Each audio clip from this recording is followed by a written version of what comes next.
Hello, everybody. My name's Tony, I'm Ryan. and today we're just going to be talking a little bit about how to know what your destination is and how to get there.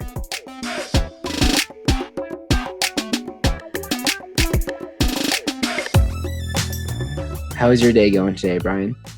Day's going well. It's been productive. It's been filled with connections with people and going well. How about yours? It's going great. What's one thing that you did today that made your life a little bit better or more fulfilling? Good question. I would say spending time with my family. Yeah, just connecting. How about yourself?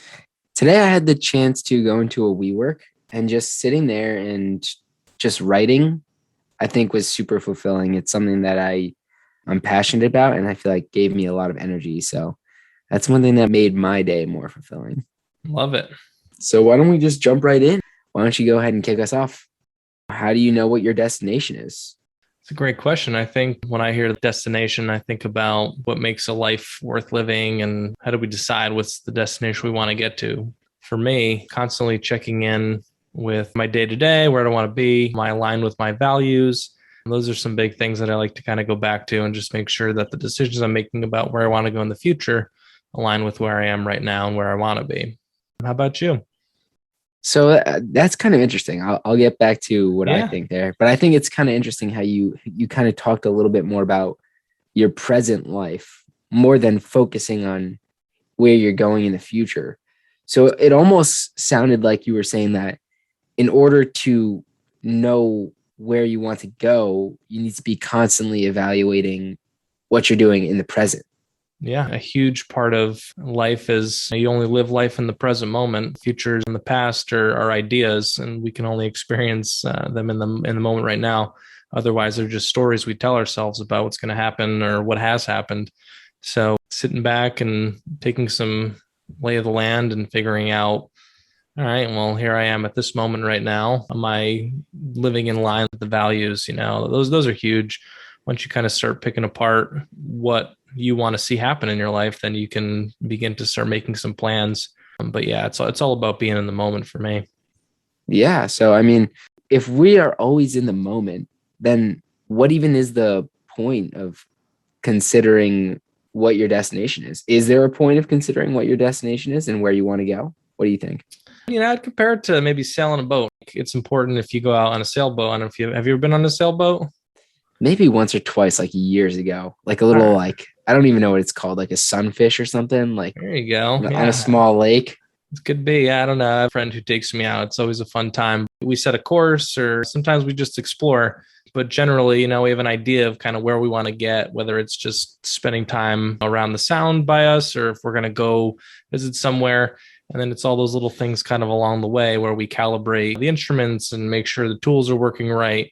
And although we have that destination, most of the time is spent chatting and connecting and working on making sure the boat's working so we get to that destination. Yeah, I really like that analogy. It's almost you got to steer the rudder and you got to be focusing on steering the rudder and moving the sail, but all of that works together to move the boat in the direction that you want to go. And I feel like that's a great analogy for your life too. It's like you got to focus on all these different pieces about yourself and what you're doing with yourself in order to get to your destination. But that brings us back to if you're going to have a boat, you should be steering it, right? So that kind of brings us into the nuance of what is your destination? How do you know what your destination is? And how do you get there? These are big questions. So let's go back to the sailing analogy. There's a lot of enjoyment going out on a boat, reconnect with nature, or being able to experience that moment with somebody else that I'm out with. And then there's a lot of value in the flip side, right? And the flip side of setting a course and being able to go somewhere new that you've never been before or get somewhere because you have somewhere to be. There's a lot of value in both of those. And I think that kind of back to the destination question of how do I know where I want to go? And that's Yeah, no, I agree with you that life is lived in the present and you need to spend time just connecting with your surroundings and the present moment in general. But on a more practical level, like right now, where is somewhere or what is something that you want to do or be in the next, let's say, 6 months? all right. Why don't we take a minute here? Let's each think of something because I'd be interested to see, we're about a generation apart here. If our If our directions are similar, if there's overlap, let's take a second here, mull it over. Next 6 months to a year. Okay, yeah. And I think that's a great thing. Why doesn't the audience as well? Why don't you all take a minute to just think about where do you want to be in the next 6 months? If you could magically just appear 6 months into the future right now, what does your life look like? What do you want your life to look like?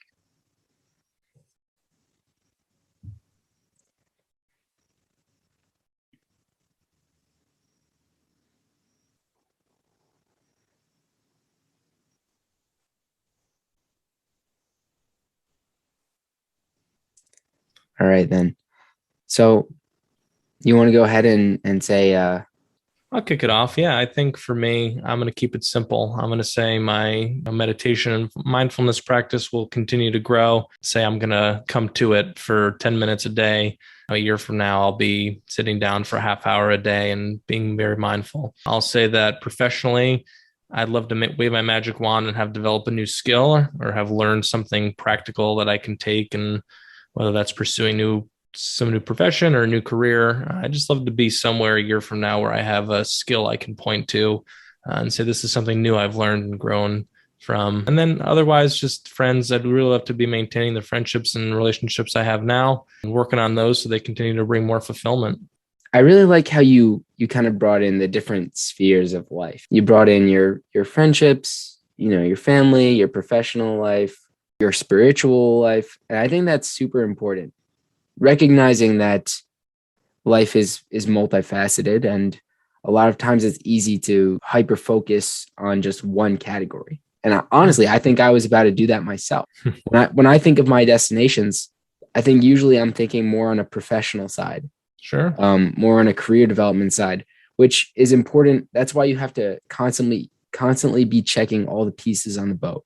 If you're only looking at the sail, the rudder isn't going to be pointing in the right direction. You could have a hole in the floor and you're letting some water in through That's the true. bottom. So I was going to say, in 6 months, I'd probably like to have a better internship where I'm learning more practical skills so that I could be a more hireable employee for a marketing firm. So that's what I was going to say in the next 6 months. That's something that I would like to do. That obviously neglects other things like my spiritual side. I should probably continue to meditate more. My physical side, maybe working out. I think you missed working out too, or eating healthier. So that's a great point for choosing your destination. It's a lot of self-evaluation. I think it's interesting when you look at the scope of what it means to be someone in society. There's all these expectations about if we're a well-adjusted member of society, what does that look like? And we have all these stories that get kind of swirled around about being hyper productive or being hyper successful or hyper healthy, right? Like all the advertisements you see if you turn on the TV or go online, they're all trying to poke at these little pieces of us and try to find these insecurities within us and all these stories and narratives.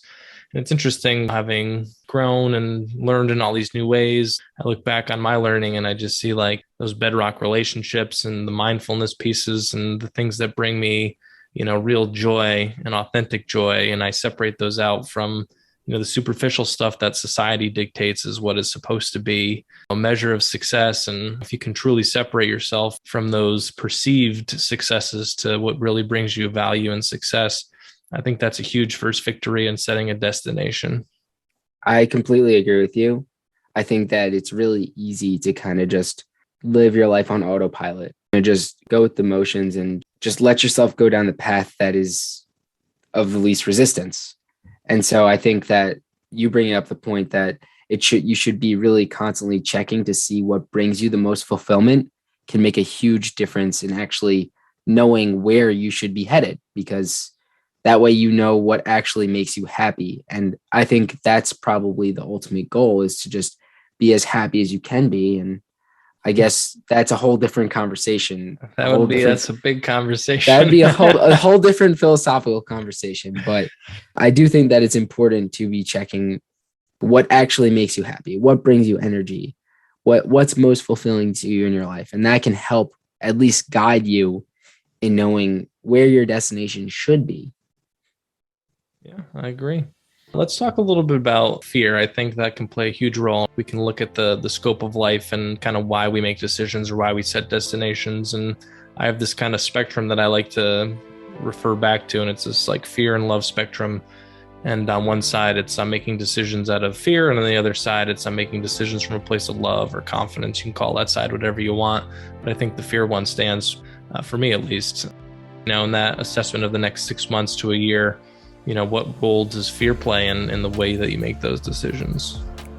So I think fear definitely plays a role. I don't know if that's something that I consciously think about. I think I would need to take a second to kind of think about that. I think most of my decisions are just made out of, honestly, I would say most of my decisions are made out of love.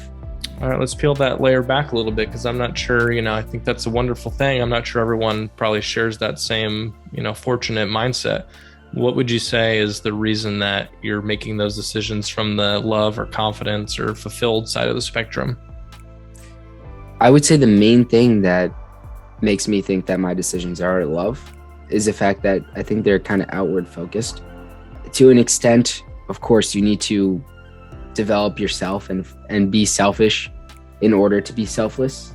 Like, first you got to put your own oxygen mask on first before you can help someone else.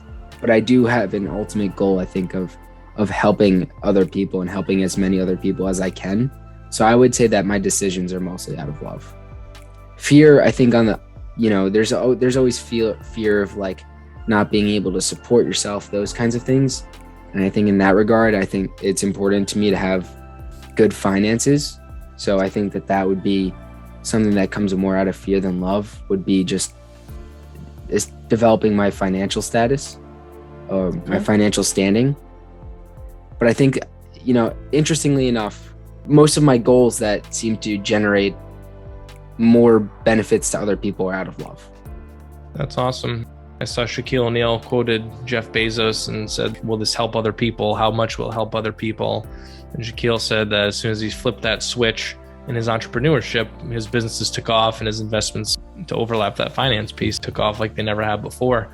Just putting those other people first and serving other people. Yeah, I think that's a great indicator and a great tool just for the listeners. I think all of you should really consider, what are the big decisions in your life, or even the little decisions, and are those decisions being made out of fear or love? That could also be a great indicator to learn maybe where you might need to grow, or where you could consider reframing your mindset, and that could help with finding a destination. Just giving you some direction on where to start could be huge in getting to where you want to go, or figuring out where you want to go. Because before you can get to where you want to go, you got to figure out where you want to go. So let's say you come up with something, right? You looked at your life, you spent some time evaluating, you found out that you're making your financial decisions out of fear and you want to make them out of love or something like that. What do you think is the first steps, Brian? Like, how do we actually get from A to B? I would say the idea of, understanding where fearful thoughts come from and how the mind works, right? Like, just starting to study a little bit about things. That's a great first step. You can live life looking at the menu, or you can live life eating the food, right? Like, two different experiences. And you can intellectualize a lot by looking at the menu, right? Like, that's one way. Or you can cook the dinner and have the experience of maybe making it wrong or putting the wrong ingredient in. I think the question is maybe a recipe would be a better example than a menu. But my point is that I think that you need to start with some kind of baseline of getting some ingredients or some recipes or menu together, whatever it might be, right? Get that background knowledge. And then there's this transition from kind of learning about, why do I feel fear? When does fear come in? Is it always at the same time? You start asking these questions kind of introspectively. How did I get here? Is this something that's always been here, or is it something that's new? And then you can start building that menu of recipes. You get the whole list. Okay, here's all the things that bring fear to me. Here are all the places that it's most active. Here are places it's not active. And you can start taking that and you start to experience other things. And you can say, what if I learn about a skill here, I can learn a new breathing technique, put that on my menu of things and experiences that I can bring into my day to day. And then you can start to build on those, and you start to slowly pivot away and hopefully get some momentum away from the fear side back to that, love. And for not everybody, it's not easy for everybody. For a lot of people, there's a lot of things that happen in life, or a lot of circumstances that might bring people to certain conclusions about life, or conclusions about working with other people, or conclusions about anything, these stories we tell ourselves. And it can be hard to get out of that fear state. I think there's some things out there that work. There's some things that we can certainly talk about and find interesting. But yeah, it's, I would say, about the journey and creating those experiences as a result of the learning and everything that goes into, if you're diligent about paying attention to the learning, and if you can become a learner and a lifelong learner, you can certainly improve the quality of your experience for sure. To reel that back just a little bit. So how do you know where you want to go? Basically, just really keep evaluating your decisions, reflect on your daily life. Ask yourself questions. Is it out of love or hate? Build up a menu, as you put it, and kind of just decide whether or not you want to act on those things and learn from experience or learn intellectually. And from what you're saying, it seems like you're kind of geared more towards actually trying these things and see if they're fulfilling to you, and going out there and kind of steering your life through trial and error. Just, try this, try that, learn this, learn that, see which ones are fearful to you and see which ones are out of love. Go for the ones that are out of love, or maybe ask more questions and figure out why things are out of fear. And then from there, learn to kind of build a roadmap and steer the boat that way. Yeah, there's you summed it up perfectly. That's impressive. I said a lot there, and you got a good hold on that. I'm impressed. I would say the only thing I would have to pick out of there is something I want to clear up from, like, the perspective of, maybe some of my learned experiences, is to go back to another spectrum concept, right? There's like this experiential piece, and then there's the knowledge piece. And I don't think they need to be exclusive. I think they kind of work together. And at times you're going to flow towards, wow, this is really something that might feel overwhelming, and I'm not ready to experience that, but maybe I dip my toe via, studying or reading or playing around with it. And then at other times you've read, my experience, I've read so many books on something. It's like, okay, well, I can only know so much more before I actually go out and do it. So I think that's more of a spectrum, and, coming from my experience, but for someone else, it might be different. Fair enough. I think that's a great point. Yeah. Knowledge and actually experience definitely go hand in hand. And I think, a lot of that just comes down to your personality. Some people can learn a lot and maybe even learn better through reading, while some other people might learn better through actually going out there and experiencing things.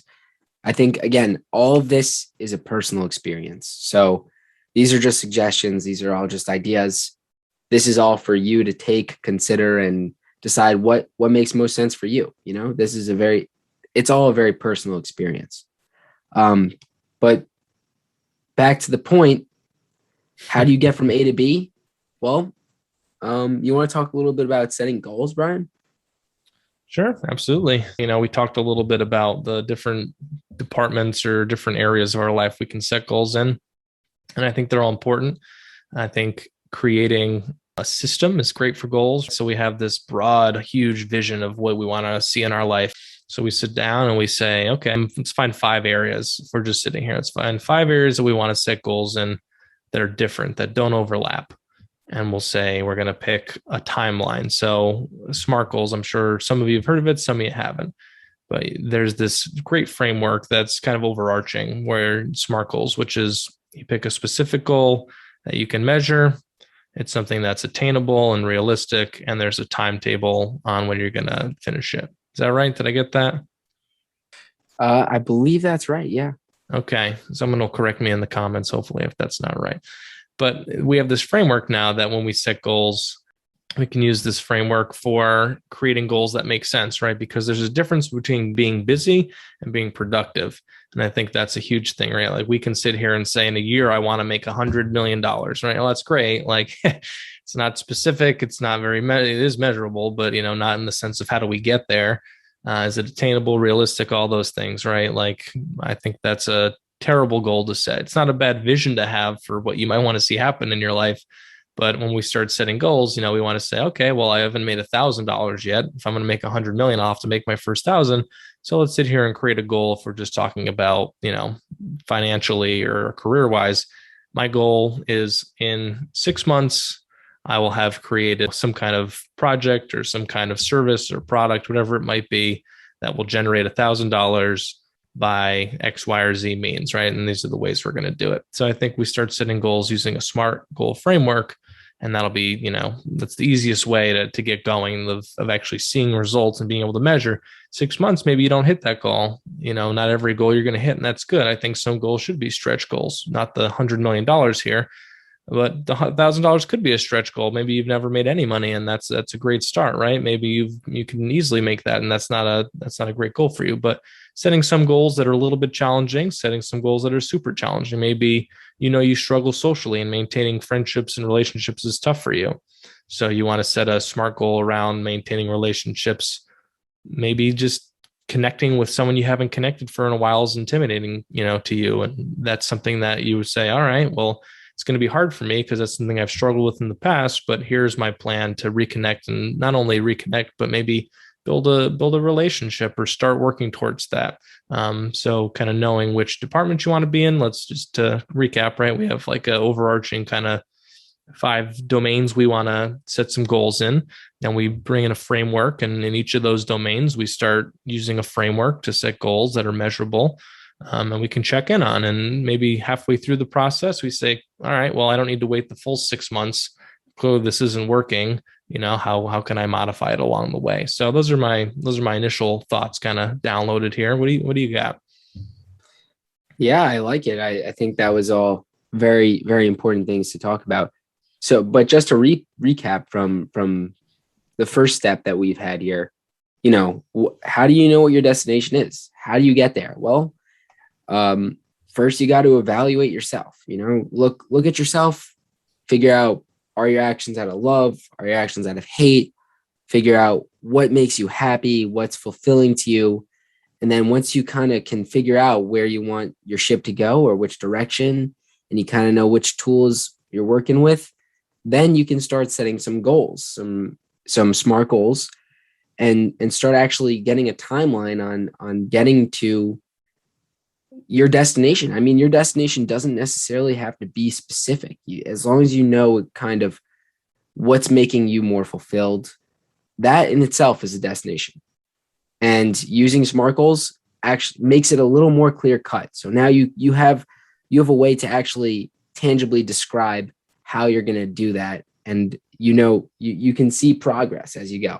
If you're creating something, or if you want to make $20,000, I don't know if you gave a figure, but in 6 months you want to make something or create a project, now you can actually start tracking your progress through your SMART goals. And now you're getting closer to your destination. So just like that, I think that sums it up. That's how you figure out what a destination is, or where your destination is, and how to get there. You set some goals and just start working on it. There's another piece that's really interesting as we sit here and talk about it. I have so many thoughts that bounce in my head, but I think there's a caution here, and it's that when you set a goal, or you have, some kind of, you say out loud, like, oh, in X, Y, or Z time, I'm going to accomplish, A, B, or C, that actually can trick your brain into believing that you've already completed the goal. There's a positive and negative of that. If you can have the right mindset here that you're going to set goals, but that's not enough for you, not just having the goal, you want it to feel good. That's important because it motivates you to keep going, but you have to be careful that you're not satisfied with just having the goal. It's the process that comes after it. That's where the real value is here. And it can be really easy because our brains can just be so tricked into feeling like we've set the goal, it's a success, and now I'm kind of satisfied. So it's good, but you have to be careful not to get tripped on it. Agreed. It can be tough. The fear of deciding where you want to go and what you want to do, who you want to be, and how do you know that you're headed in the right direction? I think these are also kind of big questions. Once maybe you set those goals, there can be a fear of the future. And so maybe you have something to add on to that. The human brain is a funny thing, right? The idea of why people might not be ready to make decisions, right? There's a whole whole industry, a whole science. There's a whole, I mean, you could spend your whole life just studying one piece of that, right? And often scientists will, they'll be a social psychologist or a, anthropologist, and they'll study people in very specific ways. Some of the ways that kind of pop into my head first of, why fear might be holding you back, right? And it just kind of circles back to some of the old standbys we've already talked about, right? We have these patterns in our head that keep us safe. They say, do this because it'll keep you safe. And sometimes those are natural. They pop up right away. You don't even think about it. They're just there to keep you safe. And other times it's a more deliberate decision that you sit down and make a pros and a cons list. And maybe as a result of that, there's reason to be afraid, right? Like, I don't think either of us are sitting here advocating, make a goal, go for it, never think twice. And, like you're going to be fine, right? Like, I think there is a value in fear. And, it's the classic cliche and in human development, like, the tiger in the bush, right? Like the humans who are afraid of the noise in the bush ran away, whether it was a tiger or not. And the ones who weren't, checked it out. And, sometimes there's an advantage of going towards your fear, and other times that tiger is real and that's the end of your genes, right? So it's, there's a little bit of value in fear as well. I think the key here is, right, not to get tripped on that. Is once you start recognizing that some fears are valid and some fears are not. And, for everybody that's different.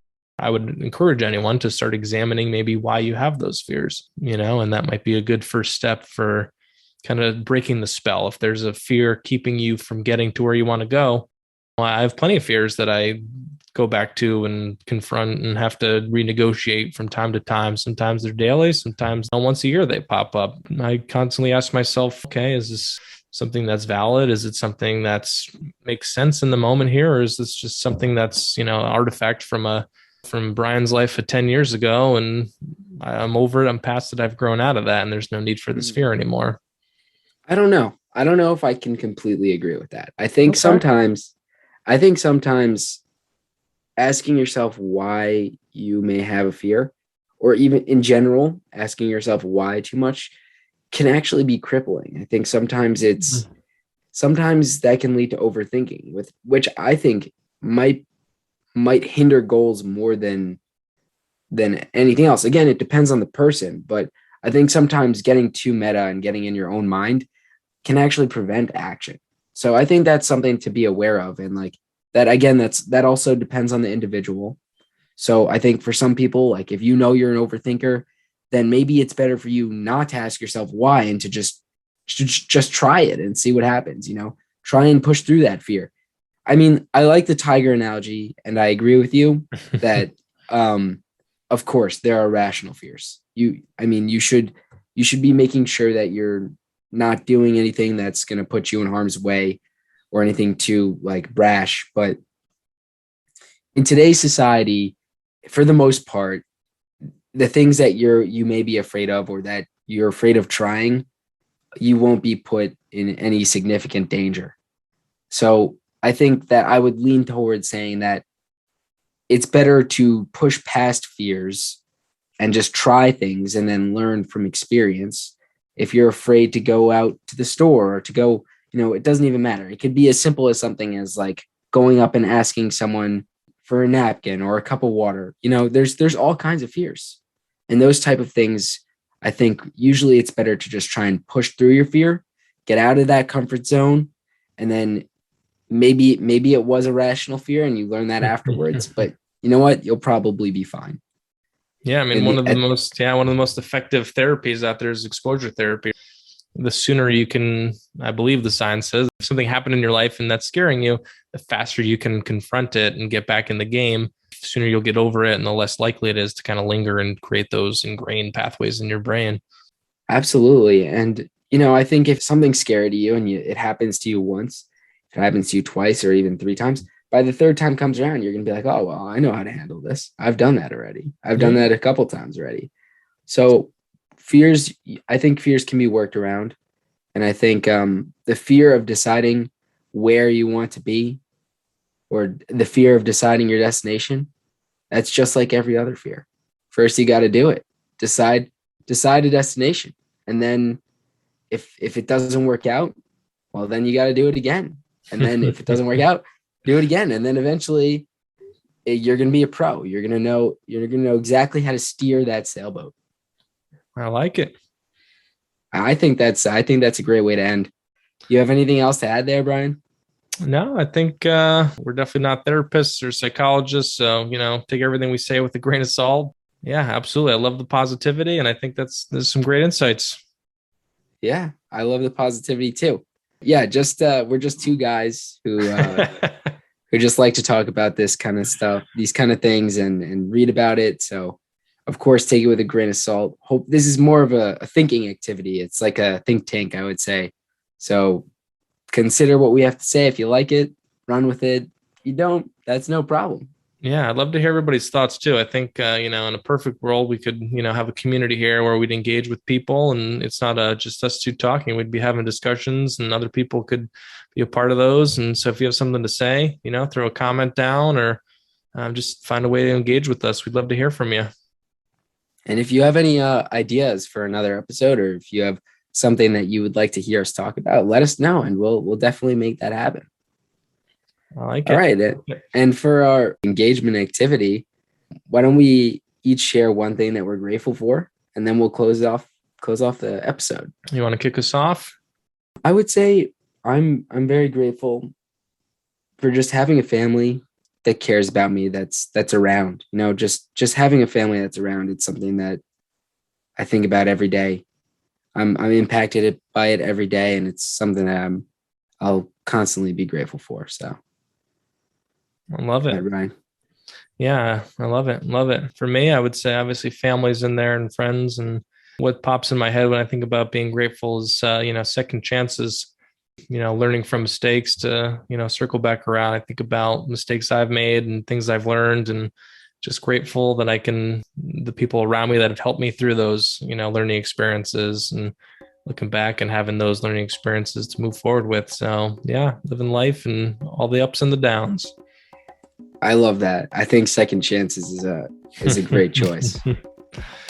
And everybody at home, make sure you think of something to be grateful for. All right.